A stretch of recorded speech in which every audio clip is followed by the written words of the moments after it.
Okay, second variation. So the first thing we're going to do with this particular question is I'm going to solve it with modeling, and then I'm going to do the exact same thing with a diagram, which is another fancy word for number line. So if I think first about what this fraction is for A, it is the two groups of 3/2, or two groups of 1.5. Right? Because 3/2 would make 1.5 or whatever. So what that basically means is since that's an improper fraction, the exact same question could be written like this. All right. So if I take my 3/2 or my 1.5, which is probably an easier way to do it, and I draw my picture here, and I highlight this, this would represent the 2/2, or 1, and this would represent the 3/2. So that picture right there would represent 3/2, or 1.5. Now, if I double that, or if I have two groups of that, then I'm simply going to clone it. I think I can clone it. Yeah, there we go. And make two groups of it. And the question I'm going to ask myself is, how many halves? How many halves are there? How many halves are there? And the answer is there's 1/2, 2/2. Altogether, there would be 6/2. 6/2 written as an improper fraction is that. But of course, we know that that also means 3 over 1, or simply 3. And we know that because if I took this half and put it here and colored in with my highlighter, this one here, I would end up having 3 as my answer. Now the same question, however, can be done with a number line. So I'm going to do, oh, that's not what I want. Oh, that's not what I want either. Ah, help me. I am going to draw my number line, and I'm going to start with 0 here. And I'm going to make a number line according to my denominator. So I need to have them in halves.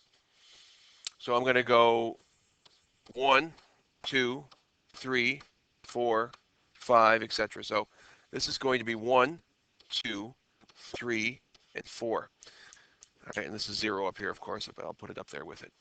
So what I've ended up doing is I've just made a number line that is in size increments of a half. All right. So now what we're going to do is we're going to say, well, we want to have two groups of 3/2.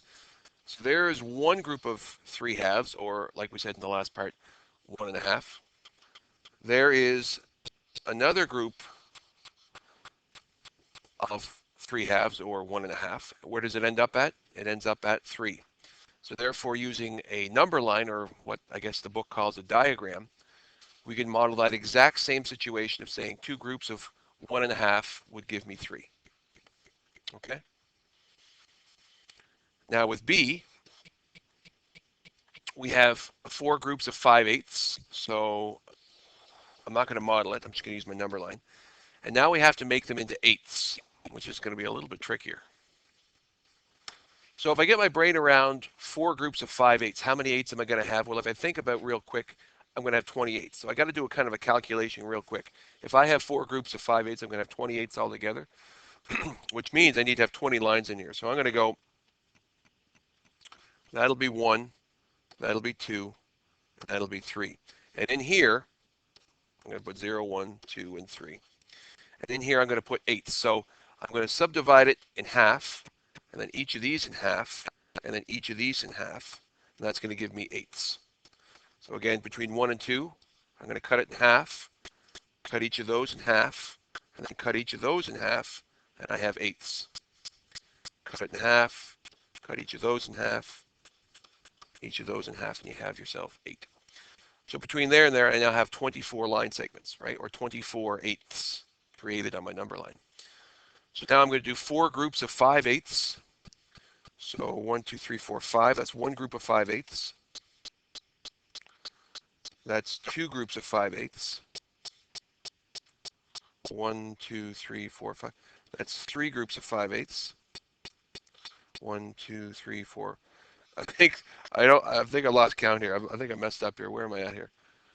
Four groups of 5/8. What's the answer supposed to be again? I can't remember. Oh, yeah, 20. Okay, yeah, all right. 1, 2, 3, 4, 5 eighths, right there. So there is 4 groups of 5 eighths, and it appears that I've ended up at 2 and 4 eighths, which of course we know to be 2.5. So it looks like, using my number line, if I did it right, but I could have done it wrong, it looks like I ended up at 2.5. Is that what everyone else got? Maybe? Let's check. So if I know my answer is going to be 20 eighths, how many eighths are there in 20? There are 2, which is 16, and 4 left over. So yes, it is 2 and 4 eighths, or 2.5.